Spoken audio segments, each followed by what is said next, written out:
Hi, everybody. My name's Cliff Curry. I'm the superintendent of Red Bluff Elementary. I'd like to welcome those of you who are new to our district.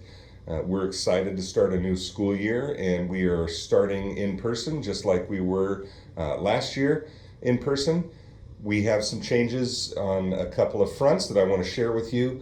I want to talk about the dates right out of the gate in this video, which is that we start on August 5th, and that is Thursday, August 5th. School starts at 8:20 and gets out at 2:50. Our minimum day schedule has students getting out at 12:45 p.m. We are going back to our regular schedule as we did before. And that gives me a way to talk about the next topic, which is the COVID response that you may or may not have heard about. The state came out a couple of weeks ago and created a mandate for schools to ensure that students and staff and adult visitors and adults that are on campus, that everyone's wearing a mask. All the school districts in Tehama County have collaborated with the Director of Public Health here in Tehama County, who is responsible for ensuring the mask mandate is followed by the state. And we have received and created a document that mandates a certain response for our enforcement plan of the mask mandate. And it's a sensible mandate because it takes into consideration the level of infection rate in the community at the time. But at heart, this enforcement plan for masking calls for reminding students of the requirement to wear a mask. It doesn't require us to put students into distance learning.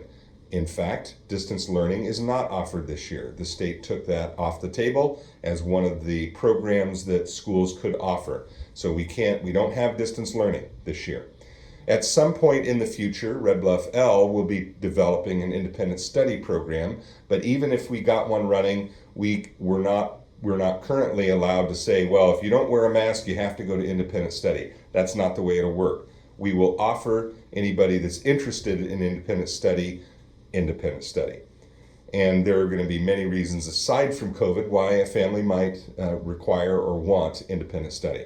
So we'll cross that bridge when we get to it. There was a new state law, AB 130, that mandated the creation of independent study programs, but none of the elementary schools in this area have independent study programs. So we are all trying to figure out how to create independent studies. We're all working on a waiver through our County Office of Education that is allowed under that new law to delay and to not have it at the very beginning of school. I need to inform parents, all of our parents, that you are allowed and in fact able to ask and request independent study for your students. I'm just also sharing with you that we don't have that program yet. Don't have an ETA on when we will, but we'll keep you updated as we move forward. So our enforcement plan basically has 4 different levels. I'm going to be sending this document out. It's going to be posted on our website. This is the same document that districts around us and in this county are going to be using. It has 4 levels that are consistent with CDC guidelines for rate of infection per 100,000. At the lowest level, I'll read to you the enforcement protocol will be students will be reminded to wear a face covering in any indoor setting. Students do not have to wear a mask outside or when they're playing or when they're eating. So those are the kinds of things that we'll be doing. It is reminding students that the state has mandated mask wearing for school settings for adults and students. So there's some additional aspects to this. One of them that's important for parents to know about is that buses and transportation in general, all students must wear masks. Transportation is considered an optional item, and the state has mandated that all students wear masks while on a bus because of the close proximity. But none of the other mandates that we had last year are in effect still. So we won't be screening unless we get into a very high infection rate in the mornings. We won't be cohorting students in their classrooms and keeping them away from other students. To the extent possible, we are returning to school as normal. The only wrinkle to that, the only difference to that is masking requirements. But other than that, your student is going to experience a normal school year to the best of our ability to deliver it, because we believe that what was best for kids last year was for being in school. We believe the same thing now. We want that experience to be as normal as possible.